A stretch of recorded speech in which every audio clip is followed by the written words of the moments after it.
क्या हार्दिक पांड्या सच में मुंबई इंडियंस छोड़कर चेन्नई सुपर किंग्स जाने वाले थे? क्या करोड़ों आईपीएल फैंस को अब तक सिर्फ अफवाहें दिखाई जा रही थीं? और आखिर अचानक एमआई और सीएसके दोनों को सामने आकर सफाई क्यों देनी पड़ी? आज की इस वीडियो में आपको बताएंगे पूरा सच, क्योंकि आईपीएल 2027 का सबसे बड़ा ट्रेड अब एक नए मोड़ पर पहुंच चुका है। नमस्कार दोस्तों, आईपीएल 2027 शुरू होने में अभी समय है, लेकिन उससे पहले जिस खबर ने पूरे क्रिकेट जगत में सबसे ज्यादा हलचल मचाई वो थी हार्दिक पांड्या के ट्रेड की खबर। कई मीडिया रिपोर्ट्स में दावा किया गया कि मुंबई इंडियंस अपने कप्तान हार्दिक पांड्या को ट्रेड करने के लिए तैयार है। इतना ही नहीं, रिपोर्ट्स में यह भी कहा गया कि सिर्फ एक दो नहीं बल्कि 7 आईपीएल फ्रेंचाइजियों ने हार्दिक में दिलचस्पी दिखाई है। इनमें सबसे ज्यादा चर्चा हुई चेन्नई सुपर किंग्स और कोलकाता नाइट राइडर्स की। कुछ रिपोर्ट्स में तो यहां तक दावा किया गया कि सीएसके और हार्दिक के बीच बातचीत काफी आगे बढ़ चुकी है। लेकिन यहीं से कहानी में सबसे बड़ा ट्विस्ट आता है। इन खबरों के वायरल होने के बाद चेन्नई सुपर किंग्स के सीईओ काशी विश्वनाथन ने साफ शब्दों में कहा कि हमने अभी तक सीजन रिव्यू भी पूरा नहीं किया है। हार्दिक पांड्या को लेकर किसी से कोई बातचीत नहीं हुई है।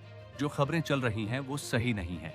यानी जिस ट्रेड को लगभग तय माना जा रहा था उसे खुद सीएसके ने खारिज कर दिया।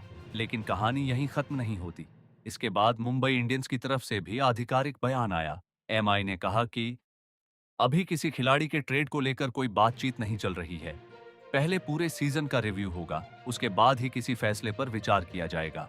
यानी दोनों फ्रेंचाइजियों ने साफ कर दिया कि फिलहाल कोई डील फाइनल नहीं हुई है। अब सवाल उठता है, फिर इतनी बड़ी खबर आई कहां से?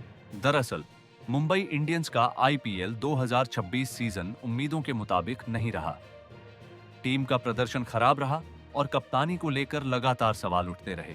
इसी वजह से कई रिपोर्ट्स में दावा किया गया कि हार्दिक नई शुरुआत चाहते हैं और कई फ्रेंचाइजियां उन्हें अपनी टीम में शामिल करना चाहती हैं।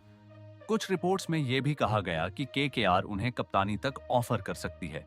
वहीं सीएसके का नाम भी इस रेस में शामिल बताया गया।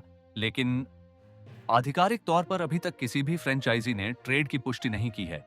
क्रिकबज़ की रिपोर्ट के मुताबिक मुंबई इंडियंस फिलहाल पूरे सीजन का विस्तृत रिव्यू कर रही है। कोचिंग स्टाफ की रिपोर्ट देखी जाएगी। हर खिलाड़ी का मूल्यांकन होगा। उसके बाद ही तय होगा कि किस खिलाड़ी को ट्रेड लिस्ट में रखा जाए और किसे नहीं। यानी हार्दिक पांड्या का ट्रेड पूरी तरह खत्म नहीं हुआ है, लेकिन अभी तय भी नहीं हुआ है।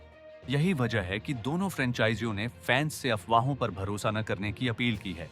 अब सबसे बड़ा सवाल, अगर भविष्य में हार्दिक मुंबई छोड़ते हैं तो उनकी अगली टीम कौन होगी? सीएसके, केकेआर या फिर कोई तीसरी फ्रेंचाइजी? यह फैसला आने वाले हफ्तों में मुंबई इंडियंस के सीजन रिव्यू और ट्रेड विंडो पर निर्भर करेगा। एक बात तय है, आईपीएल 2027 शुरू होने से पहले हार्दिक पांड्या का मामला सबसे बड़ा क्रिकेट ड्रामा बनने वाला है। और जैसे ही कोई आधिकारिक अपडेट आएगी, सबसे पहले आपको इसी चैनल पर मिलेगी।